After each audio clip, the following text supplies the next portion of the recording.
This video is sponsored by Skillshare. Thanks so much for supporting our channel. Hey everybody, it's Benni from Kamui Cosplay, and today I wanted to try out if I can make 3D scans from home using only my smartphone. Yeah, I know, super weird topic again, but hey, if you see my face, you know, things will get pretty technical. So what do I need 3D scanning for, you might ask? And that's a pretty valuable question. Well, I think it's super handy to have a 3D model of yourself or a friend, especially when making costumes and props like we do. I, for example, often use a 3D model of Svetlana when I make and scale all the 3D armor pieces in Blender. Here, for example, I have a 3D model of Svetlana with all the armor pieces on it that I made for her Horizon costume, and that's just super handy. I mean, I think it's pretty awesome. I can already see exactly how the armor pieces will look like, even before I print them out. And then you will probably ask if it's really necessary to have a 3D scan just to make all those armor pieces. And my answer would be not really, it just makes it a million times easier. Because the problem, at least for me when working in programs like Blender, is I can never really grasp just how large or small the space is that I'm working in. Like, you can rotate your model and scale it, and you can even see the real world units, but everything around it, at least for me, is just like my brain most of the day, an empty void of nothingness. And for me personally, just having an abstract number is really hard for size reference, because like, I'm a visual thinker and I need something real in front of me that I can hold on to and actually see. Maybe I can explain it like this.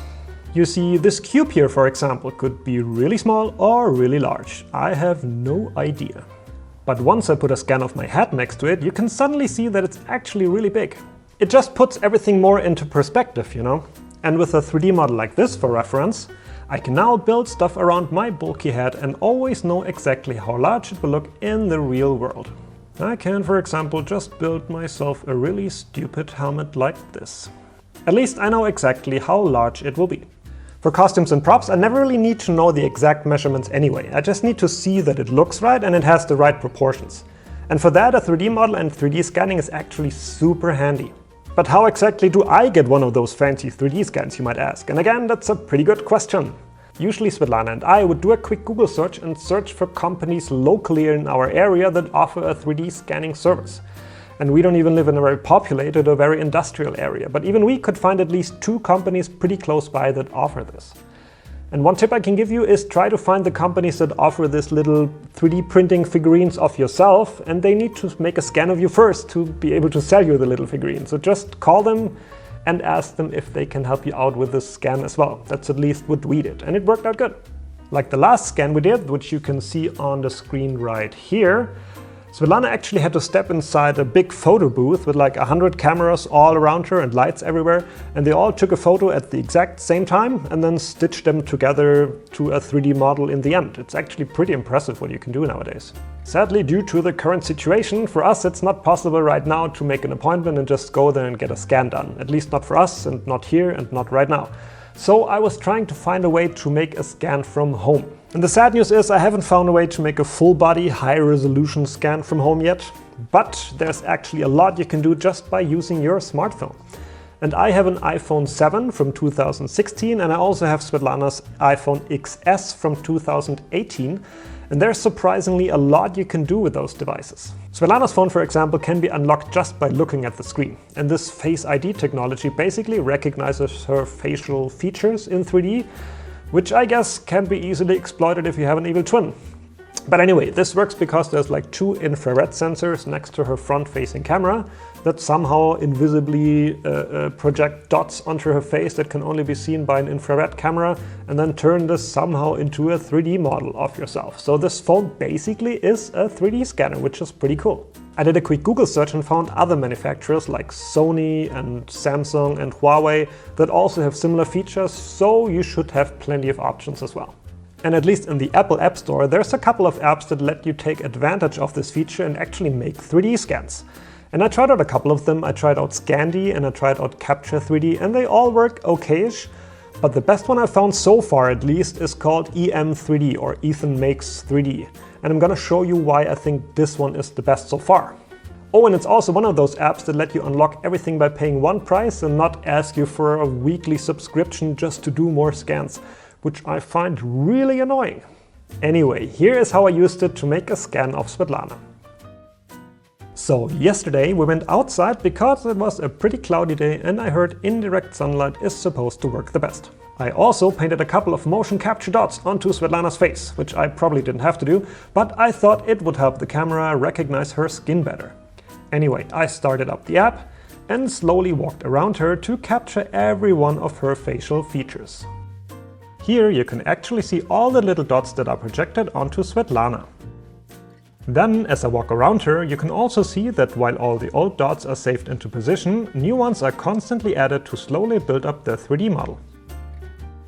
For all of this to work, Svetlana obviously had to stand very still and not move a muscle. Since this was all done with the front-facing camera, it was a little bit difficult to move around her and capture everything, but I still tried to get all the hard-to-reach areas like under her chin and the top of her head. At some point the app lost tracking, but luckily I already had enough dots collected for the 3D model to be processed. As you can see, the app then takes a few seconds to convert this point cloud into a usable 3D mesh.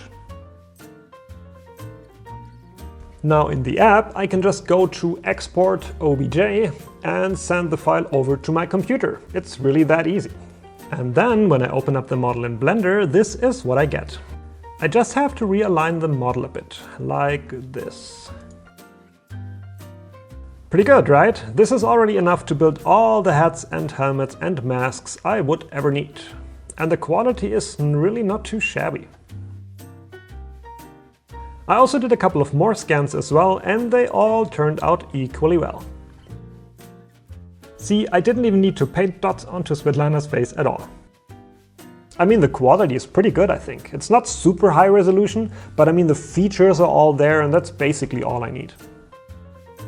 I'm honestly really surprised that it actually works this well. Next time I would probably only ask Svetlana to take off her earrings as well, and maybe try to get her hair even flatter. The wig cap, however, already was a great idea. Just when I tried to make like a full body scan of Svetlana and walk around her, the app would mess up and lose tracking, and I guess that's the limit of how far this technology can go.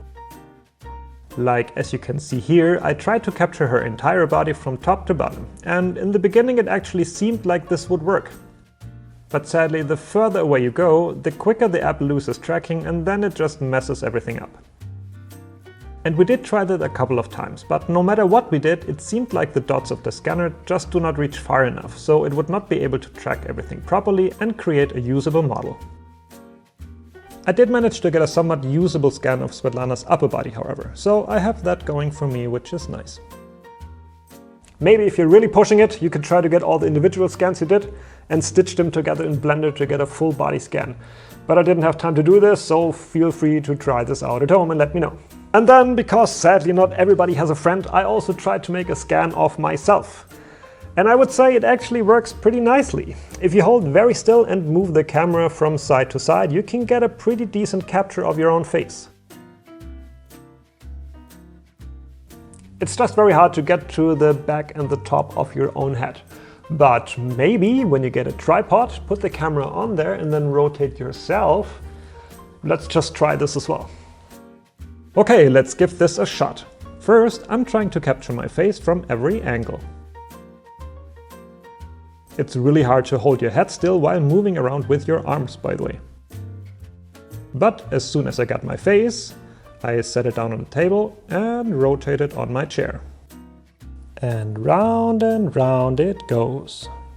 Whee!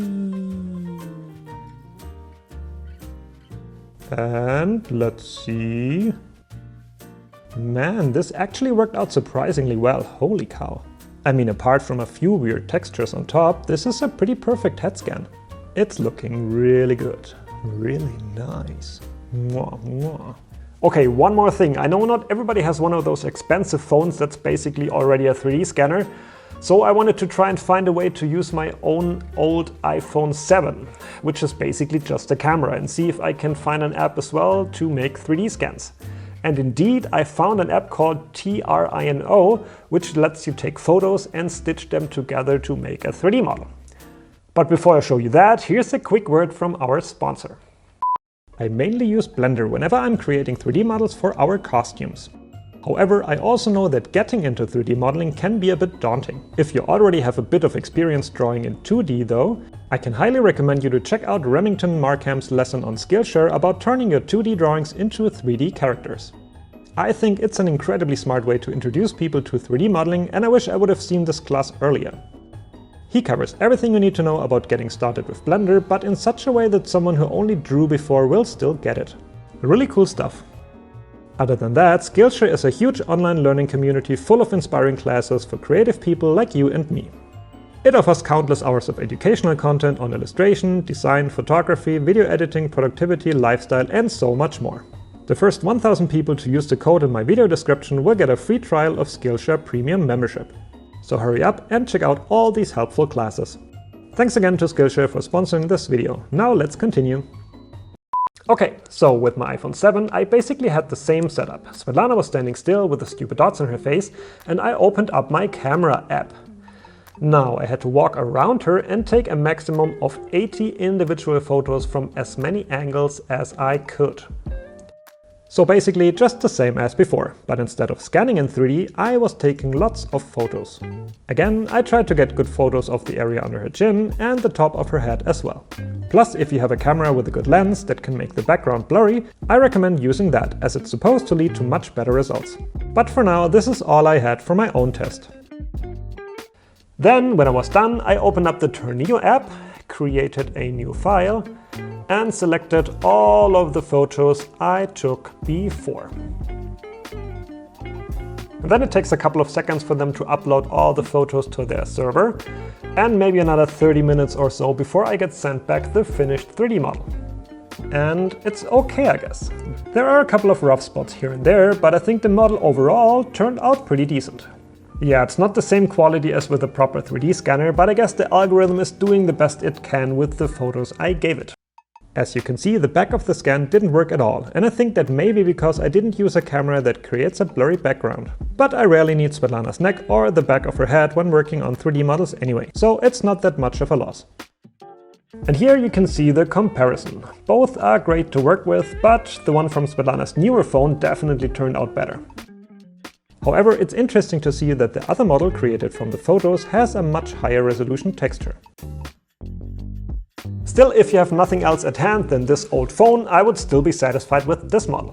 I honestly don't really care if there's any rough spots on it or if the texture looks weird or twisted. Like, any scan or 3D model is better than nothing, and as long as I end up with a cool looking 3D model and I know it fits the right size, I'm happy. I know there's also like a million different other ways to make 3D scans. For example, there's a software called Meshroom that you can install to your computer, and you just upload photos from your hard drive, basically the same as the Tornillo app, and then it stitches them all together to create a 3D model. So you don't even need a phone, you just need a camera and a computer. And if you don't have a camera and a computer, I have no idea how you're even watching this video. So you need to get at least something, you know? I also totally forgot to mention that you can obviously also print out your head scan. Svetlana is not the biggest fan of doing head casts with silicone, so this was a great alternative for her to work on costume pieces on her own head. This works for all the other body parts as well, of course, as long as you have a large enough 3D printer. Anyway, I hope this little excursion into Benni's wonderful world of technical wonders was helpful and inspirational to you, and maybe you want to try out 3D scanning at home yourself now. Besides, I know the newer iPhones, like the 11 and 12, they have even more cameras at the back now, and I think also a 3D scanner.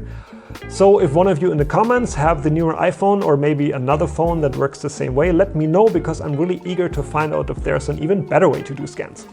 I'm really happy you joined me today. If you want to know more about 3D modeling and printing for costumes, make sure to check out our book about 3D modeling and printing for costumes on kamwecosplay.com. This one has a lot of more tips and tricks about how to model and how to print and how to make your models and prints look really nice for your costumes. So thanks for checking it out. If you enjoyed this video or have more questions, feel free to leave me a comment down below. Other than that, don't forget to like, subscribe, hit the notification bell, or support us on Patreon if you want to support the channel. Thanks so much for watching, hope to see you next time again, and bye-bye.